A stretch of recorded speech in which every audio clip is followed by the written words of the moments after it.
Muito boa noite, hoje é dia 13 de novembro, eu sou Gabriel Santana Weiner e esse é o Andei Pensando, nosso ponto de partida para tentar entender um pouquinho melhor o que está acontecendo no Brasil e no mundo, com contexto, com análise e com a minha opinião.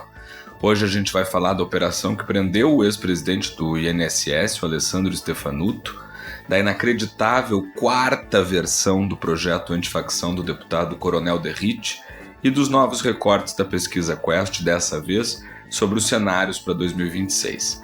Ainda tem o quadro Vem Aí, com as minhas apostas do que deve virar notícia na semana que vem. Então, bora começar o Andei Pensando de hoje.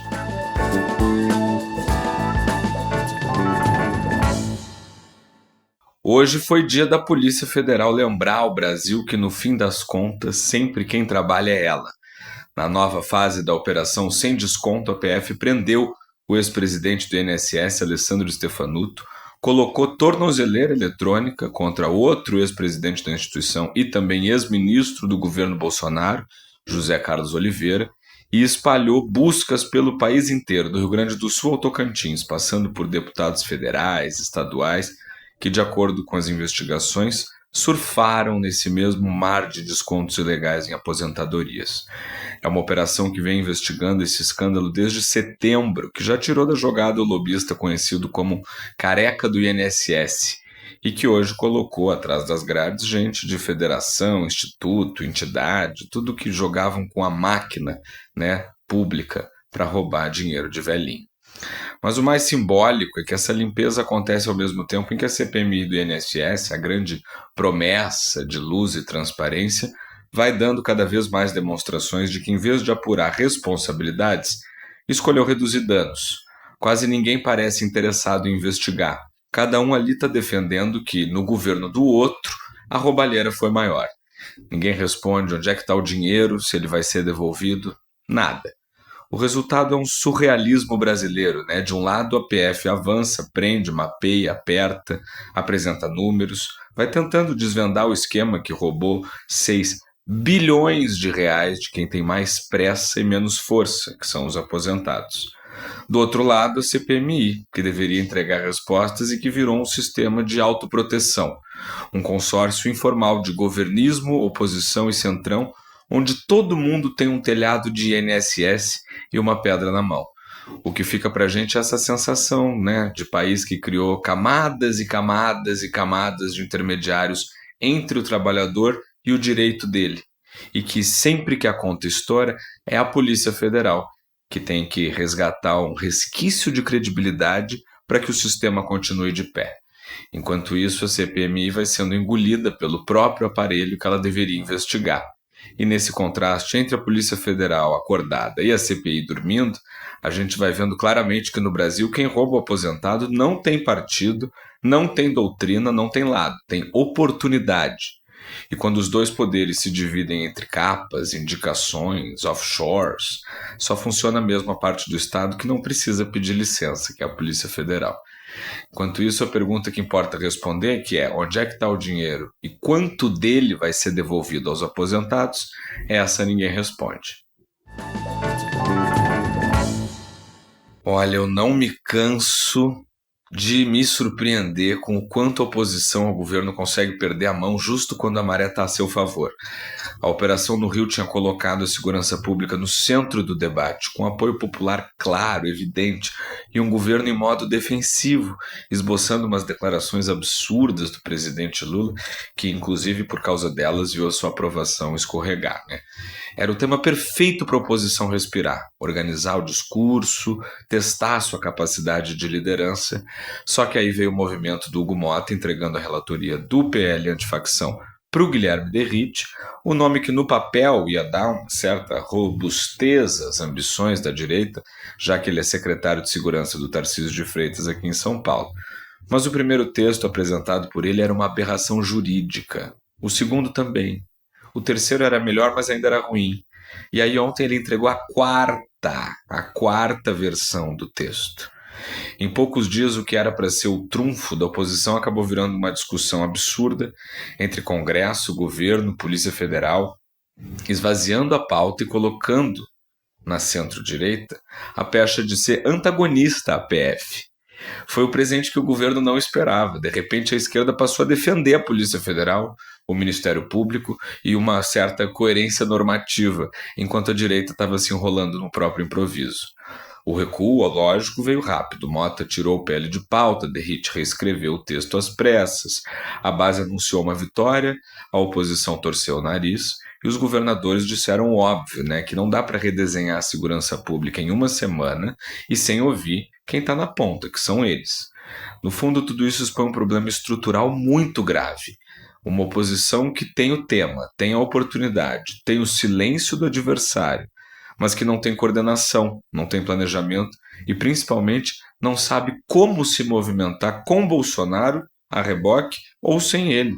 Fica todo mundo paralisado, ou esperando um sinal do chefe que está preso, ou com medo de dar um passo maior do que a sombra dele. E do lado do governo, o cenário também não é uma ode à competência, né? Muita soberba, desfalque de base, dificuldade de coalizão. E nesse caso específico, não foi o Planalto que acertou, foi a oposição que errou rápido demais. No fim, fica a imagem do país que não consegue transformar as oportunidades em política pública de verdade. Enquanto esse jogo de improviso continua, o crime organizado não desperdiça tempo e nem escorrega em primeira, segunda, terceira ou quarta versão de relatório qualquer. E diante de tudo isso, claro, vamos falar do recorte da última pesquisa Quest, que traz o presidente Lula e o ex-presidente Jair Bolsonaro tecnicamente empatados na intenção de voto da eleição do ano que vem. Mas o que importa mesmo é o caminho que levou até esse empate. A segurança pública, que era para ser um ponto fraco da direita no debate nacional, virou tema guia que reorganizou o humor do eleitorado e fez a oposição voltar a crescer em quase todos os cenários. Segundo a Quest, Lula caiu de 10 pontos de vantagem para apenas 3 pontos sobre um Bolsonaro que até as pedras do caminho sabem que está e vai continuar inelegível. E isso diz muito, né, sobre o país que a gente tem. Um país que não leva em conta a realidade. O resultado mostra que, com a segurança dominando as últimas semanas, o eleitor que estava descontente com o governo, mas também desanimado com a oposição, de repente voltou a achar que ela vale o voto. É um movimento consistente. O Lula segue vencendo em todos os cenários pesquisados, mas perdeu de 3 a 8 pontos de vantagem em quase todos os segundos turnos, com Tarcísio, Ratinho, Zema, Caiado, Michele Bolsonaro, Eduardo Leite, Ciro Gomes e até o Eduardo Bolsonaro. Não é um acidente, é a consequência direta de um debate nacional onde o governo entrou mal, titubeando nas respostas sobre a operação no Rio, enquanto a oposição, mesmo desorganizada, conseguiu conectar suas narrativas aos anseios do eleitor. E tem mais, né? Entre os independentes, a rejeição ao Lula subiu quase 10 pontos. É aquele eleitor que não é petista, não é bolsonarista e que vem sendo decisivo nas eleições recentes. São 24% dos eleitores os que dizem que o melhor resultado seria um nome sem ligação com Lula ou Bolsonaro. Ao mesmo tempo, os números mostram que não tem sucessão exatamente fácil para ninguém. 59% não querem que Lula se candidate de novo e 67% dizem que Bolsonaro também podia abrir mão de se candidatar. O país sabe o que não quer, mas ainda não sabe o que quer. Mas é sempre importante lembrar, né? Pesquisa é retrato e eleição é filme. Faltam menos de 11 meses para as eleições e muita coisa pode acontecer até lá. E no Palácio do Planalto a reação foi de preocupação e correria. Lula reuniu ontem ministros que são ex-governadores para tentar montar um discurso uníssono de segurança pública. O que se vê então é um tabuleiro, né? Se movendo por fora do Planalto e a revelia do bolsonarismo tradicional. Um país onde a segurança pública deixou de ser um problema de Estado para virar um indicador eleitoral. Quem lidar melhor com o medo ganha mais espaço. Quem fala fora do tom perde 3 pontos numa semana. Talvez o grande simbolismo disso tudo seja o empate técnico entre um presidente no cargo e um ex-presidente inelegível. É o sinal de que o eleitorado não está olhando para os fatos, está olhando para a falta de respostas na vida real. E até que alguém dê essas respostas, os números vão continuar se mexendo no ritmo da mesma coisa que mexe com o país há 3 décadas. O medo, a frustração, a esperança de que alguém consiga colocar ordem num Brasil que está mais do que acostumado com o caos. E chegou a hora do Vem Aí, aquele momento do Andei Pensando em que eu te conto as minhas apostas do que vai estar nas manchetes da semana que vem. Depois do caos dessa semana, o Gumota promete levar para votação o projeto antifacção. Se vai parar na quarta versão do texto, eu já não sei, mas que o assunto está longe de acabar, isso ele está. Até porque, com a CPMI do INSS desmoronando e a operação da Polícia Federal ganhando força, os senadores agora querem ocupar o espaço da segurança pública. Então, a CPI do crime organizado também deve fazer bastante barulho nos próximos dias. E um tema que está fora de moda, mas que é muito importante, também deve voltar a repercutir: a taxação das bets e das fintechs. O governo quer 13 bilhões de arrecadação extra e o Congresso quer saber quem vai pagar a conta: as apostas, as carteiras digitais ou todo mundo junto. O clima é de briga, as bets estão fazendo um lobby pesado, as fintechs dizem que a medida vai matar a inovação, enquanto o Palácio do Planalto jura que isso não passa de um ajuste técnico. Na prática, é uma disputa de poder e de caixa também. E com essa a gente encerra o Andei Pensando de hoje. Eu sou Gabriel Santana Weiner e foi um prazer fechar esse dia com vocês. Além do Andei Pensando, também dou meus pitacos no timeline da Rádio Gaúcha e em outros espaços. Me segue lá no Instagram, @GabrielSWeiner, que na minha bio você descobre onde mais me encontrar. Uma boa noite para você e até a semana que vem.